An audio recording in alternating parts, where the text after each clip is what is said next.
ಇದ್ದಾರೆ ಕಿಡಿಗೇಡಿಗಳು. Bureau report news 18. Aam Aadmi ಪಕ್ಷದ ಶಾಸಕರ ಖರೀದಿ ಮಾಡಲು ಬಿಜೆಪಿ ಮುಂದಾಗಿದೆಯಾ? ಆಮ್ ಆದ್ಮಿ ಪಕ್ಷದ ಶಾಸಕರಿಗೆ ಒಳಗೊಳಗೆ ಬಲೆ ಬೀಸಿದೆಯಾ ಬಿಜೆಪಿ?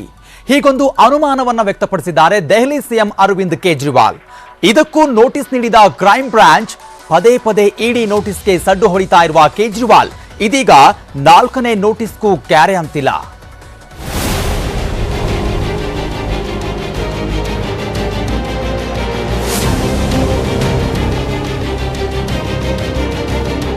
ಆಮ್ ಆದ್ಮಿ ಪಕ್ಷದ ಶಾಸಕರನ್ನು ಖರೀದಿಸಲು ಬಿಜೆಪಿ ಯತ್ನಿಸುತ್ತಿದೆ ಎಂಬುದು ದೆಹಲಿ ಸಿಎಂ ಅರವಿಂದ್ ಕೇಜ್ರಿವಾಲ್ ಆರೋಪ.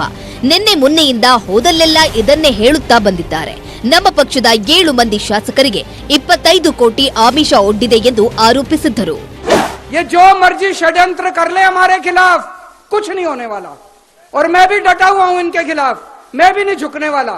ये कहते हैं बीजेपी में आ जाओ हम छोड़ देंगे. मैंने कहा बिल्कुल नहीं आऊंगा बीजेपी में, कतई नहीं आऊंगा बीजेपी में. क्यों आ जाए बीजेपी में? नहीं आते बीजेपी में.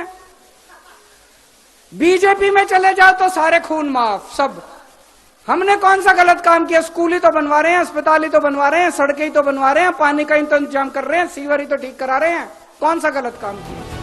ಕೇಜ್ರಿವಾಲ್ ಹೀಗೆ ಹೇಳುತ್ತಲೇ ನೋಟಿಸ್ ಜಾರಿ ಮಾಡಲು ದೆಹಲಿ ನಿವಾಸಕ್ಕೆ ದೆಹಲಿ ಪೊಲೀಸರು ಅಪರಾಧ ದಳ ನಿನ್ನೆ ಇಂದು ಕೂಡ ಭೇಟಿ ನೀಡಿತ್ತು.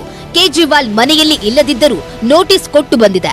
ನಾಳೆಯೊಳಗೆ ಈ ನೋಟಿಸ್ಗೆ ಉತ್ತರ ನೀಡುವಂತೆಯೂ ನೋಟಿಸ್ನಲ್ಲಿ ಹೇಳಿದೆ.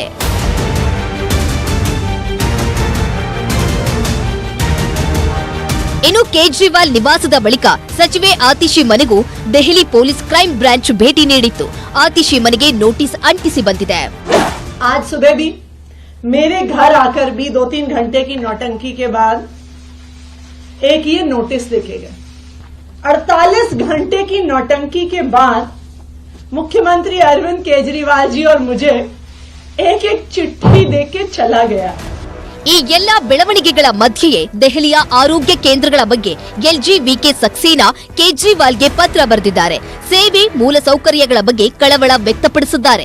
ಇದಕ್ಕೆ ದೆಹಲಿಯ ರೋಹಿಣಿ ಸೆಕ್ಟರ್ನಲ್ಲಿ ಅತ್ಯಾಧುನಿಕ ಶಾಲೆಗಳ ಉದ್ಘಾಟನೆ ವೇಳೆ ಟಕ್ಕರ್ ಕೊಟ್ಟಿದ್ದಾರೆ ಕೇಜ್ರಿವಾಲ್. Bureau report news 18.